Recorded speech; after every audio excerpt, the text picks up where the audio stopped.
നമസ്കാരം, ചാനൽ 91 ന്യൂസിലേക്ക് സ്വാഗതം.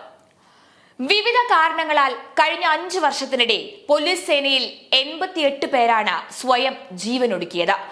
ജൂൺ മാസം ഒരാഴ്ചക്കിടയിൽ 5 പോലീസ് ഉദ്യോഗസ്ഥർ ആത്മഹത്യ ചെയ്തെന്ന വാർത്തയുടെ അടിസ്ഥാനത്തിൽ മനുഷ്യാവകാശ കമ്മീഷൻ കേസെടുക്കുകയും ചെയ്തിരുന്നു.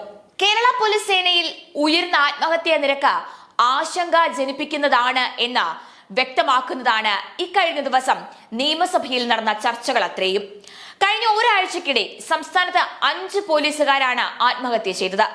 കഠിനമായ ജോലിഭാരം കൊണ്ടുള്ള മാനസിക സമ്മർദ്ദമാണ് മിക്കവരുടെയും ആത്മഹത്യക്ക് കാരണമെന്നാണ് സേനാ അംഗങ്ങൾ പറയുന്നത്. മറ്റ് കാരണങ്ങൾ ഉണ്ടെങ്കിലും അതിലേക്ക് എല്ലാം നയിക്കുന്നത് ജോലി സമ്മർദ്ദം തന്നെയാണ്. പോലീസുകാരുടെ ജോലി സമ്മർദ്ദം കുറയ്ക്കുന്നതിന് വേണ്ടി കൊണ്ടുവന്ന കൗൺസിലിംഗും യോഗയും കൊണ്ട് കാര്യമുണ്ടായില്ല എന്ന് ഇതിലൂടെ വ്യക്തം. 48 മണിക്കൂറുകൾ തുടർച്ചയായി ജോലി ചെയ്യേണ്ടി വരുന്നതുൾപ്പെടെ വലിയ സമ്മർദ്ദങ്ങൾ നേരിടുന്ന മേഖലയാണ് കേരള പോലീസ് സേന.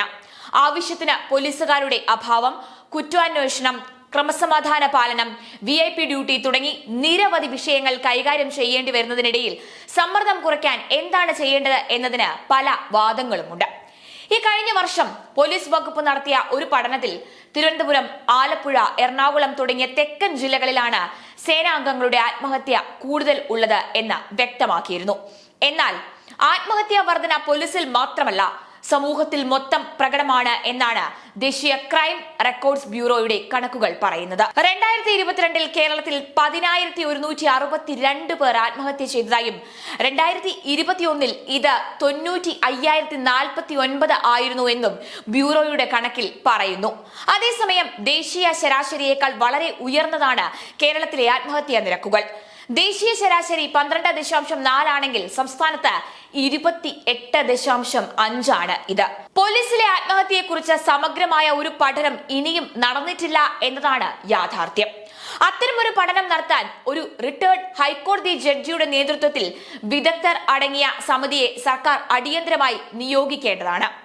അമിത ജോലിഭാരം, കുടുംബപരമായ പ്രശ്നങ്ങൾ, മേലുദ്യോഗസ്ഥരുടെ ഭീഷണി, സഹപ്രവർത്തകരുടെ സഹകരണമില്ലായ്മ, ലഹരി ഉപയോഗം തുടങ്ങി വിവിധ കാരണങ്ങളാണ് പോലീസിലെ ആത്മഹത്യക്ക് പിന്നിൽ എന്നാണ് ചൂണ്ടിക്കാണിക്കപ്പെടുന്നത്. പ്രതിപക്ഷം നിയമസഭയിൽ ഈ വിഷയവുമായി ബന്ധപ്പെട്ട് കൊണ്ടുവന്ന അടിയന്തര പ്രമേയ നോട്ടീസിന് മറുപടി പറയവേ പോലീസുകാരുടെ ജോലിഭാരം കൂടിയിട്ടുണ്ട് എന്ന് മുഖ്യമന്ത്രിയും സമ്മതിച്ചു. ഈ സാഹചര്യം ഒഴിവാക്കുന്നതിനാവശ്യമായ നടപടിക്ക് നിർദ്ദേശം നൽകിയിട്ടുണ്ട് എന്നും അദ്ദേഹം പറഞ്ഞു. ജോലിഭാരം കൂടിയാലും സമ്മർദ്ദമില്ലാത്ത സാഹചര്യമാണ് ഉദ്യോഗസ്ഥരുടെ ഭാഗത്തു നിന്ന് ഉണ്ടാകുന്നത് എങ്കിൽ അധികം ജോലി ചെയ്യാൻ പോലും പോലീസുകാർ മടി കാണിക്കാറില്ല. ആവശ്യത്തിലധികം ജോലി ചെയ്യുകയും കുറ്റപ്പെടുത്തൽ മാത്രം കേൾക്കേണ്ടി വരികയും ചെയ്യുമ്പോഴാണ് പലരുടെയും മനസ്സ് മടുക്കുന്നത്. പോലീസുകാർ ജനങ്ങളോട് സൗമ്യമായി പെരുമാറുന്നതിന്റെ പ്രധാന കാരണങ്ങളിൽ ഒന്ന് മേലുദ്യോഗസ്ഥരുടെ പെരുമാറ്റത്തിന്റെ പരുഷ്യമുള്ള നിലവിലെ രീതിയാണ്. ഇതാണ് ആദ്യം മാറേണ്ടത്. പോലീസിൽ SI ആയി നിയമനം ലഭിച്ച ട്രെയിനിങ് നടക്കുന്നതിനിടയിൽ പോലും മറ്റൊരു ജോലി തരപ്പെട്ടാൽ പിരിഞ്ഞു പോകുന്നവരുടെ എണ്ണവും ഇപ്പോൾ കൂടി വരികയാണ്.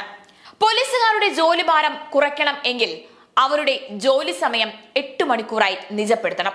8 മണിക്കൂർ ഡ്യൂട്ടി എല്ലാ സ്റ്റേഷനുകളിലേക്കും വ്യാപിപ്പിക്കും എന്ന എല്ലാ DGPമാരും ഉറപ്പു നൽകും എങ്കിലും അത് പൂർണ്ണമായി നടപ്പായിട്ടില്ല. പോലീസുകാരുടെ എണ്ണം കുറവാണ് എങ്കിൽ PSC വഴി കൂടുതൽ നിയമനം നടത്താൻ സർക്കാർ തയ്യാറാകണം. സംഘർഷം നിറഞ്ഞതും സങ്കീർണവുമാണ് പോലീസിലെ ജോലി അത്രയും. പലപ്പോഴും അവധി കിട്ടാൻ തന്നെ ഇവർ കടുത്ത പിരിമുറുക്കം അനുഭവിക്കേണ്ടി വരും. ബാഹ്യ ഇടപെടലുകളും മറ്റും ഇവരുടെ ജോലി ഇരട്ടി ഭാരമുള്ളതാക്കി മാറ്റാറുണ്ട്. ഇതും ഒരു വസ്തുത തന്നെയാണ്. കൗൺസിലിംഗ് മാത്രം കൊണ്ട് ഇതൊന്നും എന്തായാലും പരിഹരിക്കാൻ കഴിയില്ല.